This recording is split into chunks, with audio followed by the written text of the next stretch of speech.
প্রায় কয়েক মাস ধরে আপনাদের প্রাণের মানুষ, হৃদয়ের মানুষ, পরিবারের মানুষজন আপনাদের আমাদের ভারতবর্ষ থেকে পাশের রাজ্যে বাংলাদেশে আপনারা ছিলেন। আপনারা আশঙ্কা বোধ করছিলেন যে আপনাদের এই পরিবারের মানুষটাকে আপনারা কাছে পাবেন কিনা, কারণ আমাদের কাছে যতটুকু খবর ছিল যে আপনারা খুব যোগাযোগ রাখার মতো অবস্থায় ছিলেন না, চেষ্টা করেও ফেল হয়েছিলেন।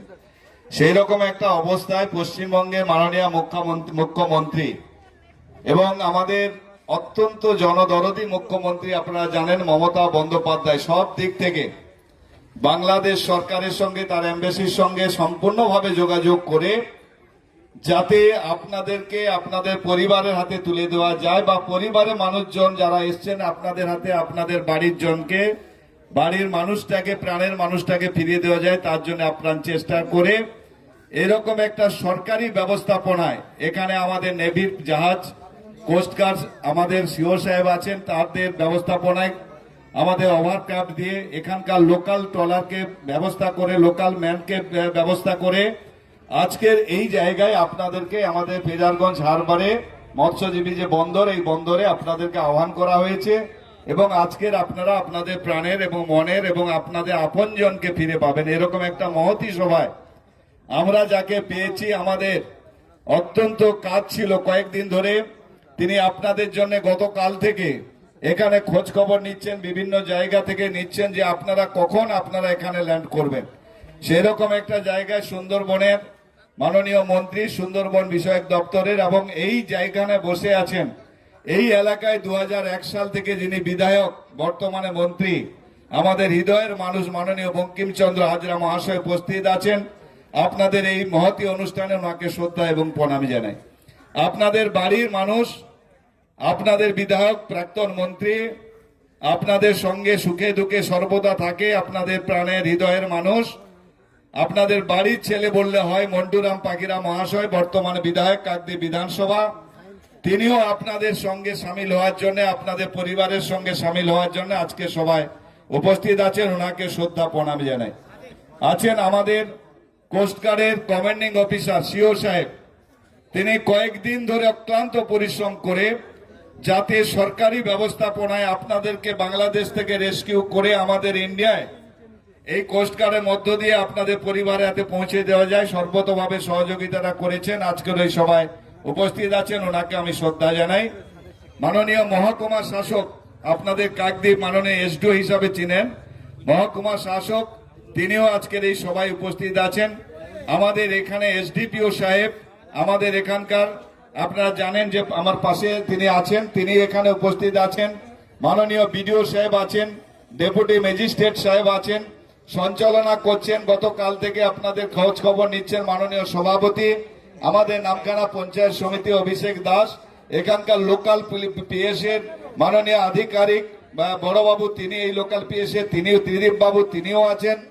এছাড়া আমাদের মৎস্যজীবী দপ্তরের ডিএফও সাহেব এনে আমাদের আছেন, কোস্টগার্ডের অন্যান্য আধিকারিকরা আছেন, আমাদের মাননীয় দেবাশিস বাবু। আপনাদের এই যে মৎস্যজীবী ইউনিয়ন, এই ইউনিয়নে আপনাদের বাড়ির ছেলে, কাছের ছেলে, ওই এলাকারই দায়িত্ব নিয়ে কাজ করে। আমাদের এই সংগঠনের মনে হচ্ছে সভাপতি সাহেব আমাদের দেবাশিস দাস, তিনি এসছেন। আপনাদের সম্পাদক দীর্ঘদিন ধরে আপনাদের সঙ্গে আছে, পাত্রবাবুর নামটা কি, সতীনাথ বাবু, তিনিও এখানে উপস্থিত হয়েছেন।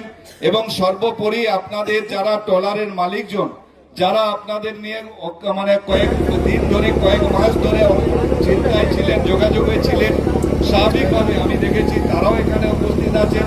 এখানকার লোকাল পুলিশ, কোস্টগার্ড পুলিশ, অন্যান্য যারা আছেন, আমার এখানকার শুধু দেশবাসী, বিশেষ করে আপনারা যারা এতদিন ধরে, কেউ কেউ প্রায় 120 দিন, কেউ কেউ প্রায় 5 মাস, প্রায় 150 দিন আপনারা আমাদের ভারতবর্ষ থেকে পাশের আমাদের যে স্টেট আছে বাংলাদেশে ছিলেন।